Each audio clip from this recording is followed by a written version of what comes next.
최근 사우디아라비아의 정유시설이 드론 공격을 당하면서 국제 유가가 급상승했던 사건이 있었는데요. 비교적 빠르게 복구되긴 했지만 여전히 드론 공격의 위험성을 계속 안고 있는 상황에서 사우디아라비아의 빈 살만 왕세자가 한국을 직접 방문하여 한국산 방공무기에 관심을 보인다는 소식이 들려오고 있습니다. 그리고 2019년 9월 노르웨이에서는 핀란드에 이은 두 번째로 K9 자주포를 인수하였다는 희소식 또한 들려오고 있습니다.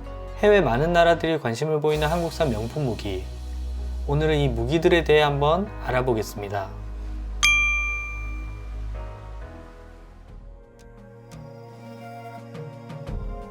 드론은 영화나 방송에서도 자주 등장하고 마트에서도 구입할 수 있을 정도로 우리에겐 아주 친숙한 물건입니다.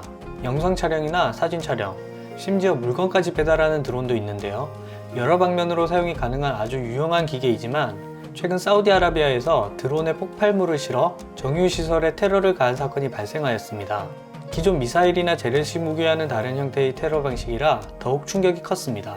드론은 기존의 방공무기로는 식별이 힘들고 격추는 더욱 힘들다고 하는데 우리나라의 비호복합이라는 대공포가 이 드론 방어에 탁월하다고 합니다.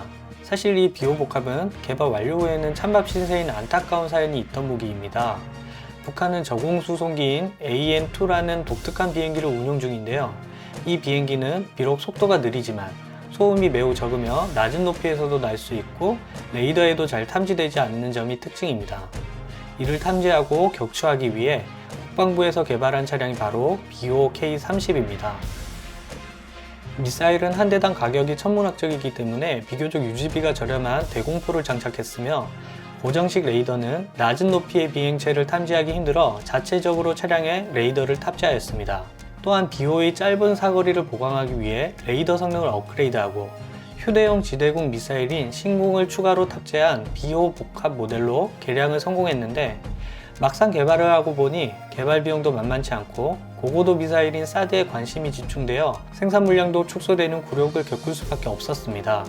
그런데 전 세계적으로 드론 테러에 대한 우려가 번지기 시작하면서 비호복합이 다시 인기를 끌게 된 것입니다. 이처럼 드론 테러 방지에 탁월한 비호복합은 얼마 전 드론 테러를 당했던 사우디아라비아에게는 누구보다 절실한 무기인데요. 서울에서 열리는 서울국제항공우주 및 방위산업 전시회에 참석하여 비호복합에 큰 관심을 보였습니다. 인도는 지금까지 러시아산 무기를 주로 운용하고 구입하기로 유명한데 이번에 러시아산 무기가 아닌 우리나라의 비호복합에 관심을 보이고 있고 만약 계약이 체결되면 그 규모는 약 3조 원에 달한다고 합니다. 결정적으로 이와 유사한 무기 자체가 수준이 낮거나 아예 없는 실정이라 비호복합의 인기는 앞으로 전 세계적으로 후준할 것으로 예상됩니다. 또 다른 국산 명품 무기로는 K9 자주포를 들 수 있습니다. K9 자주포는 세계적인 신형 자주포 개발 추세에 대응하기 위해 산학연이 힘을 합쳐 개발이 되었는데요. 현재 세계 자주포 수출 시장 판매 1위를 유지하고 있으며 성능 역시 세계 정상급으로 평가받고 있습니다. 경쟁 모델로는 독일의 PGH-2000, 미국의 M109A6 팔라딘, 영국의 AS90 브레이브하트가 주로 거론되고 있습니다. K9 자주포는 이들 모델에 비해 비슷하거나 더욱 앞서는 수준의 성능을 자랑하고 있습니다. 가장 중요한 최대 사거리는 40km로 미국의 M109A6 팔라딘을 앞서며 차량의 최대 속도 역시 67km/h로 경쟁 모델 중 가장 빠릅니다. 최대 사격 속도는 PGH-2000의 분당 8발보다 약간 떨어지는 분당 6발 정도이나 대당 100억 원의 PGH-2000에 비해 대당 40억 원의 저렴한 가격으로 상당한 경쟁력을 발휘하고 있습니다.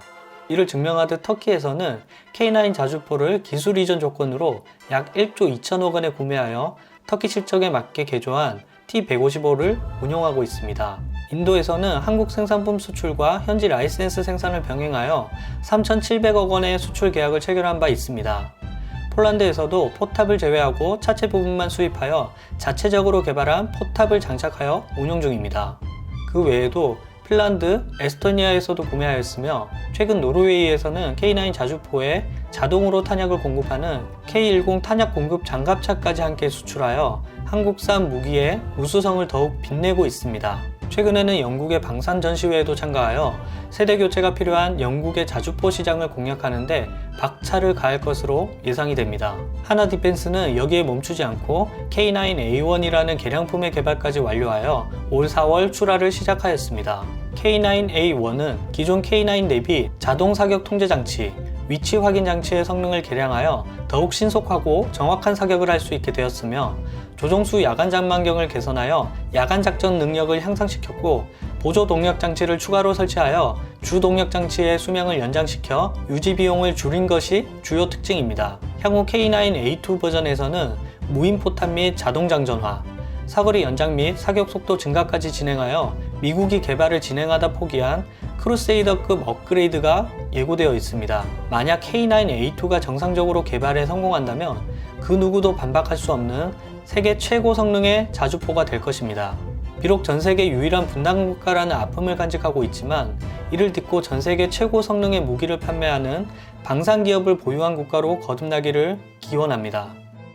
오늘의 준비한 영상은 여기까지입니다.